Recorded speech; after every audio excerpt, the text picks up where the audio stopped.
अगर कोई आपको नीचा दिखाना चाहता है तो इसका मतलब है कि आप उससे पहले से ही ऊपर हो।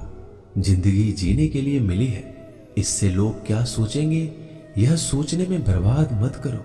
किसी के बुरे वक्त में उसका हाथ पकड़ो, सहारा दो, उसे हिम्मत दो, क्योंकि बुरा वक्त थोड़े समय में चला जाएगा लेकिन वह आपको दुआ जिंदगी भर देता रहेगा। मनुष्य सुबह से शाम तक काम करके उतना नहीं थकता जितना चिंता और क्रोध के एक क्षण में थक जाता है। संबंध परमात्मा से अच्छे बना लो तो तुम्हें किसी की जरूरत नहीं पड़ेगी, तुम खुद सबकी जरूरत बन जाओगे।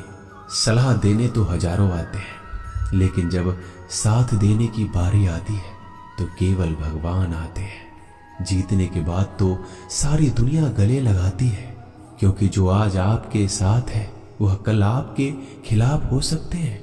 बिना मतलब के कोई आपकी इज्जत नहीं करेगा, लेकिन खुद को इतना काबिल बनाओ कि लोग बिना मतलब के भी आपका इज्जत करें।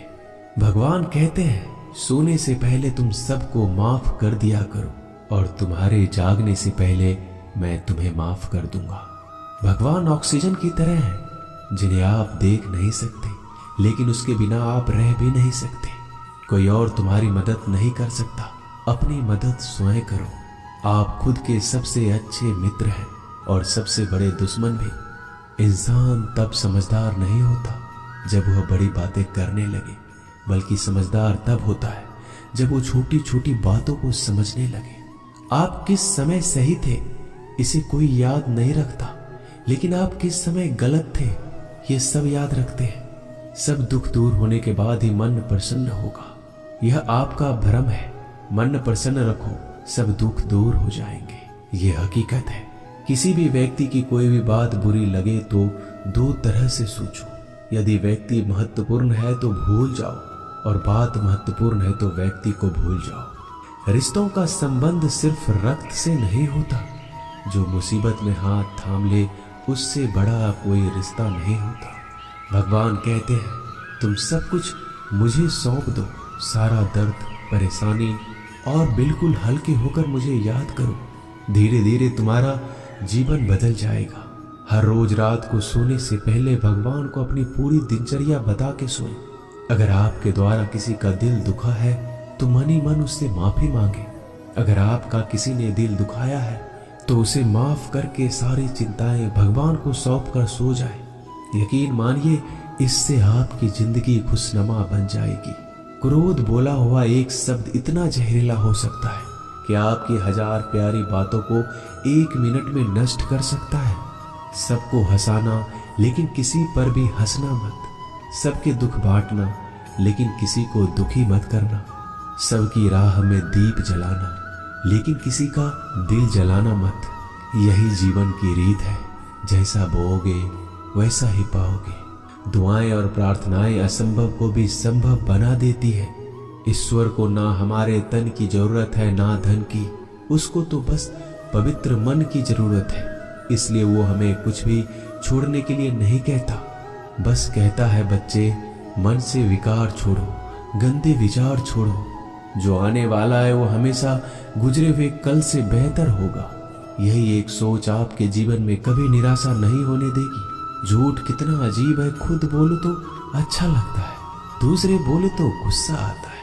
खुशियां चाहे किसी के साथ भी बांट लो, पर गम हमेशा भरोसेमंद इंसान के साथ ही बांटना चाहिए। जीवन में समय चाहे जैसा हो, परिवार के साथ रहो तो सुख बढ़ जाता है, दुख हो तो बढ़ जाता है। सच्चा मित्र वही है जो उस समय में भी आपके साथ खड़ा हो जब सारी दुनिया आपके खिलाफ हो। आपके पास जितना भी है उसके लिए बार बार दिल से धन्यवाद कहे, हर वक्त कहे। यकीन मानिए जितना भी है वो जल्दी कई गुना हो जाएगा। प्रार्थनाएं और ध्यान इंसान के लिए बहुत जरूरी है, क्योंकि प्रार्थना में भगवान आपकी बात सुनते हैं और ध्यान में आप भगवान की बात सुनते हैं। श्री कृष्ण से कितना कुछ छूटा, पहले माँ छूटी, फिर पिता छूटे, फिर जो नंद किशोर मिले वो भी छूटे, संग साथी छूटे, राधा भी छूटी, गोकुल छूटा, फिर मथुरा छूटा। श्री कृष्ण से जीवन भर कुछ न कुछ छूटता ही रहा। नहीं छूटा तो वो था देवत्व, मुस्कान और सकारात्मकता। श्री कृष्ण दुखी नहीं, उत्सव के प्रतीक है। सब कुछ छूटने पर भी कैसे खुश रहा जा सकता है, ये श्री कृष्ण से अच्छा कोई नहीं सिखा सकता। इसलिए हमेशा खुश रहे, सदा मुस्कुराते रहे। जीतने का मजा भी तभी आएगा जब लोग आपके हार का इंतजार करेंगे। गीता में लिखा है, यदि कोई आपको अच्छा लगता है तो अच्छा वो नहीं, अच्छे आप हैं, क्योंकि उसमें अच्छाई देखने वाली नजर आपके पास है। अपनी पीड़ा के लिए संसार को दोष मत दो, अपने मन को समझाओ। तुम्हारे मन का परिवर्तन ही तुम्हारे दुखों का अंत है। सोच और नीयत अच्छी रखिए, फिर आपके कष्ट प्रभु स्वयं दूर कर देंगे। याद रखना, भगवान से कभी उम्मीद छोड़ना नहीं और दुनिया वालों से कभी उम्मीद रखना नहीं। सुख दुख एक सिक्के के दो पहलू है।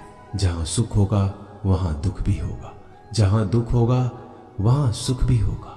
इसलिए सुख दुख के बारे में बिना सोचे निरंतर अपने लक्ष्य को प्राप्त करने के लिए प्रयास करते रहना चाहिए। एक बात हमेशा याद रखना, किसी के सामने गिड़गिड़ाने से ना मोहब्बत मिलती है ना इज्जत। इसलिए अपने स्वाभिमान को जिंदा रखो। कोई अगर आपकी किस्मत में होगा तो आपके पास खुद ही चलकर आएगा। दूसरों को हराने का मौका मत दो, बस खुद को आगे ले जाने की जिद पालो। कभी हार ना मानने की आदत ही एक दिन जीतने की आदत बन जाती है। सिर्फ दो चीजें मनुष्य के भाग्य का निर्माण करती है। पहला, स्वभाव। अगर आपके स्वभाव में अच्छाई, विनम्रता और गुण है तो आपका भाग्य चमकेगा। अगर आपका स्वभाव क्रोधी है, आलसी है, तो आपका भाग्य बिगड़ना अनिवार्य है। इसलिए अपने स्वभाव को मधुर और आकर्षित बनाइए। दूसरा, आपकी वाणी। बोलना तो आदमी 2.5 साल की उम्र में ही सीख जाता है, परंतु कब, कहां और कैसे बोलना है उसे यह जिंदगी भर भी नहीं समझ पाता। जिसे ये बोलना आ गया कि कब, कहां और कितना बोलना चाहिए, समझ लो उसे सफल होने के लिए कोई नहीं रोक सकता। पिता से बड़ा कोई सलाहकार नहीं, माँ की छांव से बड़ी कोई दुनिया नहीं, भाई से अच्छा कोई भागीदार नहीं और बहन से बड़ा कोई शुभ चिंतक नहीं। इस मतलबी दुनिया से कोई मतलब ना रखो, और मतलब रखना है तो अपने मतलब से मतलब रखो। दुआएं मांगने से किसका भला होता है, मिलता तो वही है जो हमने बोया होता है। तुम नीचे गिर के देखो, कोई नहीं आएगा उठाने। तुम जड़ा उड़कर तो देखो, सब आएंगे गिराने। एक बात हमेशा याद रखना, अगर शराब की दुकान पर बैठकर दूध पियोगे तो तुम्हें शराबी का ही दर्जा मिलेगा, और किसी मंदिर में बैठ के पानी भी पियोगे तो तुम्हें एक संत का दर्जा दिया जाएगा। इसलिए आप किसके साथ उठते बैठते हो ये बहुत मायने रखता है। दोस्तों, आशा करता हूं कि आपने इस वीडियो से बहुत सारी सीख ली होगी। मिलते हैं जल्दी एक नए ज्ञानवर्धक वीडियो में। धन्यवाद। अपना ख्याल रखिएगा।